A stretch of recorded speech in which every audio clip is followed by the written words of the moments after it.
অববাহিকা একটি সরকার স্বীকৃত প্রতিষ্ঠান, যাকে বলা হয় গভর্নমেন্ট রেজিস্টার্ড অর্গানাইজেশন। একটি ব্যবসায়িক লাভ যার লক্ষ্য নয়, যাকে বলা হয় নন প্রফিট অর্গানাইজেশন।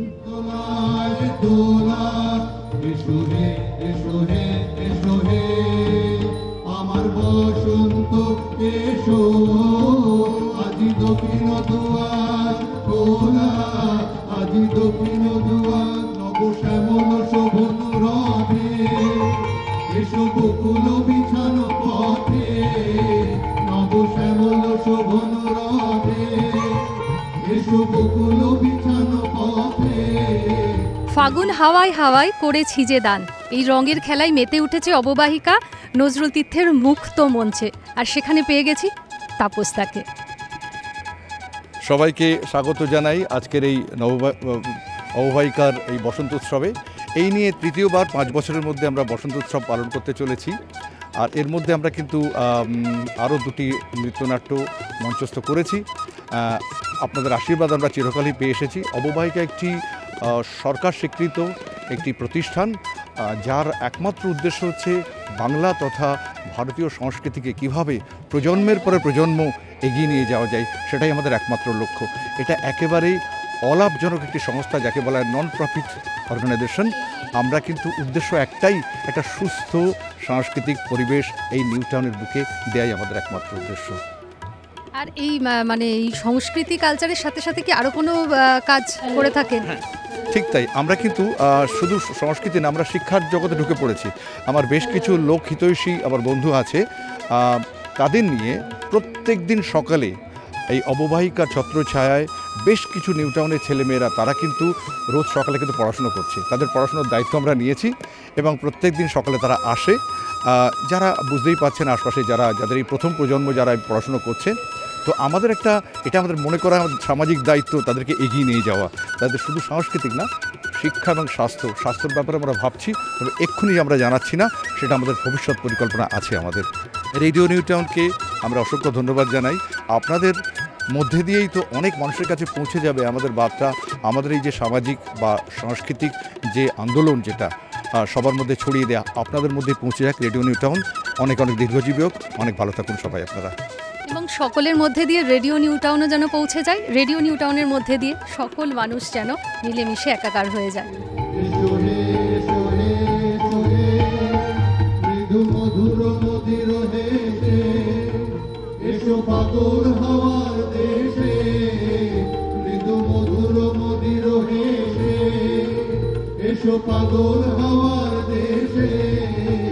ওরে গৃহবাসী খোলদার খোল, লাগলো যে দোল, স্থলে জলে বনতলে লাগলো যে দোল। বসন্ত আসার সাথে সাথেই আমরা দোলের তোড়জোড় করি, আর এই দোল মানেই কিন্তু মনের খেলা, রঙের খেলা। একদম উন্মুক্ত হয়ে বলা যে সকলের সাথে ভালোবাসার বন্ধনে যেন জুড়ে থাকি, আর একে অপরকে রঙিন রঙে রাঙিয়ে দিয়ে যায়, তাই তো? আর সেই কারণেই নজরুল তীর্থের মুক্ত মঞ্চে অনুষ্ঠিত হচ্ছে বসন্ত উৎসব। পেয়ে গেছি এই বসন্ত উৎসবের অর্থাৎ অববাহিকার কর্ণধার মহুয়াদিকে। নমস্কার। আজ আমাদের বসন্ত উৎসব, আমাদের অববাহিকার যে আমাদের নাচের স্কুল আছে সেখানকার সমস্ত পার্টিসিপেন্টরা এখানে অংশগ্রহণ করছেন, এবং তার সঙ্গে আমাদের একটি গানের গ্রুপ আছে যারা লাইভ মিউজিক।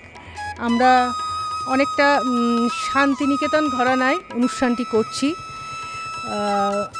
শুরু হবে ওরে গৃহবাসী থেকে, তারপরে এবং শেষ হবে রাঙিয়ে দিয়ে যাও দিয়ে।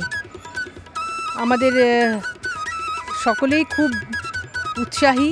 এখন অনেকে প্রথমবার করছে, তাদের মধ্যে খুবই উৎসাহ সঞ্চার হয়েছে।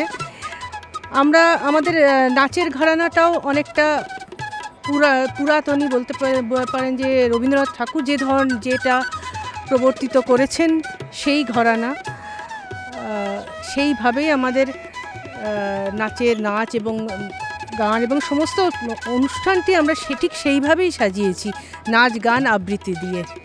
একদমই। আর রবীন্দ্রনাথ তো সেই আবির খেলায় বিশ্বাসী ছিলেন, আর আবিরের সাথে সাথে উনি ভালোবাসার বাণী ছড়িয়ে দিতেন। এবং এখানে অনেক ছোট ছোট বাচ্চাদের দেখছি যারা কিন্তু অপরূপ সাজে সেজেছে, মানে ওই বসন্তের সাজে পলাশের রঙে রঙিন হয়ে এসছে। তো সকলেই কি আপনার শিক্ষার্থী? হ্যাঁ, সকলেই আমাদের শিক্ষার্থী। আমাদের এখানে ভারতনাট্যম শেখানো হয় এবং তার সঙ্গে কি রবীন্দ্রনৃত্যও শেখানো হয়, আবার সেই ট্র্যাডিশনাল ঘরানায়। আর দোল উৎসব তখনই সার্থক হয় যখন আমরা সকলে মিলে একসাথে সুস্থভাবে সুন্দরভাবে এই উৎসবের উদযাপন করি। রেডিও নিউ টাউনের তরফ থেকে এবং আরজে অপরাজিতার তরফ থেকে অনেক অনেক শুভেচ্ছা। আপনাদের সকলকে খুব ভালোভাবে দোল কাটান এবং রঙের খেলায় মেতে উঠুন।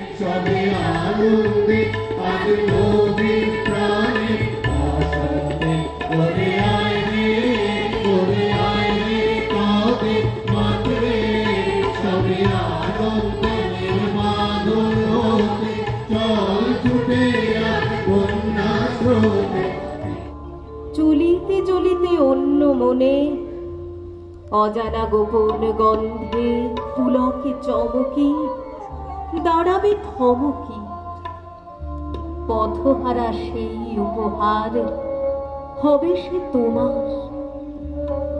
যেতে যেতে বিথিকায় মোর চোখেতে লাগিবে ঘোর, দেখিবে সহসা সন্ধ্যার কবরী হতে খসা একটি রঙিন আলো কাঁপে থর থরে, ছোঁয়ায় পরশমণি স্বপ্নের পরে।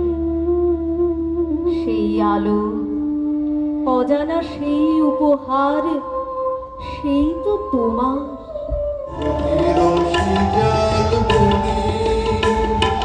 রোজি